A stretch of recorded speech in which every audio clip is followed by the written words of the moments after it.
5 ராஜாவை சண்டை போடுறதுக்கு ஒரு 300 பேர் போதுமா? யோசிச்சு பாருங்க, 318 பேர் போதுமா? சாத்திய கூரை கிடையாது. இந்த 318 பேர் வச்சு இவன் ஜெயிக்கல, கத்தரை வச்சு ஜெயிச்சான். கத்தரை வச்சு திருப்பி கொண்டு வந்தான். நான் சொல்றேன், உங்களுக்கு எனக்கு கத்தர் இருக்கிற. நம்ம ரட்சிக்கப்படாதவங்களும் கூட நிறைய எழுந்திருக்கலாம், ஆனா எல்லாத்தையும் கத்தர் வட்டியும் முதலும் போட்டு கொடுப்பார். அப்போ உலக மக்கள் தள்ளி போவ மேற்கொண்டு இன்ட்ரெஸ்ட் ஆயினே இருக்கும், வட்டி ஆயினே இருக்கும்.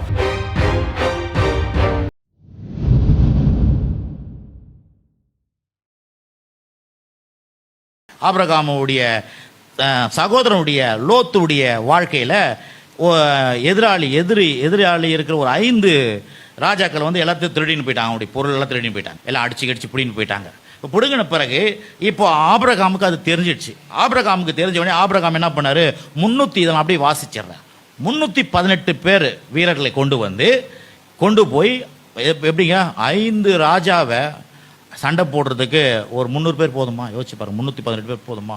சாத்திய கூரை கிடையாது. அவங்கள ராஜா பெரிய பெரிய வீரர்கள் இருக்கிறாங்க, அவங்கள போய் தோக்கடிக்கிறதுக்கு இவர் என்ன பண்றாரு, 318 பேர் மக்களை 18 பேரை கொண்டு போய் அவங்கள தோற்கடிச்சிட்டு அவங்க கிட்ட எடுத்துன்னு போன பொருளாம் திருப்பி கொண்டு வந்துடுறாரு.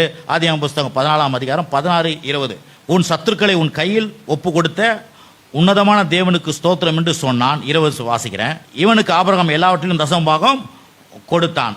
16ஆம் வசனத்தை வாசிக்கிறேன் பாருங்க. சகல பொருட்களையும் திருப்பி கொண்டு வந்தான். பாருங்க என்ன, சகல பொருட்களையும் திருப்பி கொண்டு வந்தான். தன் சகோதரனாகிய லோத்தை அவனுடைய பொருள்களையும் ஸ்திரீகளையும் ஜனங்களையும் திருப்பி கொண்டு வந்தான். நம்ம என்ன பார்க்குறோம் இன்னைக்கு, என்ன இழந்ததை திருப்பி கொண்டு வர முடியும் வாழ்க்கையில், அப்படியே விட்டுறது கிடையாது. இழந்ததை திரும்பி கண்டிப்பாக வரோன்றது வேத வசனம் அழகா சொல்லுது பாருங்க. சகல பொருட்கள் பாருங்க, வாசிக்கிற பாருங்க, சகல பொருட்களையும் ஒன்று கூட மிஸ் கிடையாது, சகல பொருட்களும் திருப்பி கொண்டு வந்தான். தன் சகோதரனாகிய லோத்தையும் அவருடைய பொருட்களையும் ஸ்திரீகளையும் ஜனங்களையும் திருப்பி கொண்டு வந்தான். எப்படி ஒரு 318 பேரை வச்சு ஆபிரகாம் பெரிய வீரர் கிடையாது, சாதாரண ஒரு மனுஷன். கிட்டத்தட்ட பார்த்தீங்கன்னா 74 வயசுல தான் ரட்சிக்கப்பட்டார். அதுக்கப்புறம் 175 வயசு வரைக்கும் வாழ்ந்தார். ஆனால் ஒரு வயசான ஆள் போய் எப்படிங்க சண்டை போட்டு கொண்டு வர முடியும்? அங்கே யார் இருந்ததுன்னா கர்த்தர் கூட இருந்தார்.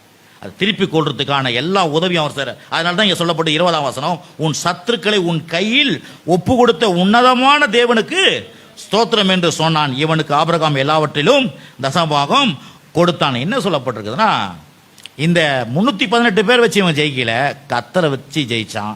கத்தரை வச்சு திருப்பி கொண்டு வந்தான். நான் சொல்றேன், உங்களுக்கு எனக்கு கத்தர் இருக்கிறார். கத்தரை எல்லாத்தையும் திருப்பி கொண்டு வர வைப்பார். ஆமென். எல்லாத்தையும் பாருங்க, நான் கூட நிறைய இழந்துக்கிறேன் பாருங்க. என் ஊழியத்தில் 15 வருஷமா நிறைய இழந்திருக்கிறேன். சில நேரத்தில் பார்த்தீங்கன்னா நம்ம ரட்சிக்கப்படாதவங்களும் கூட நிறைய இழந்திருக்கலாம், ஆனால் எல்லாத்தையும் கத்தர் வட்டியும் முதலும் போட்டு கொடுப்பார். எத்தனை பேர் ஆமென்றீங்க? பாருங்க, உலகத்தில் பாருங்க, நீங்க இன்னைக்கு கட்டல நாளைக்கு கட்டணும்னா அடுத்த நாள் கட்டணும்னா வட்டி போட்டுருவான். போட மாட்டானா?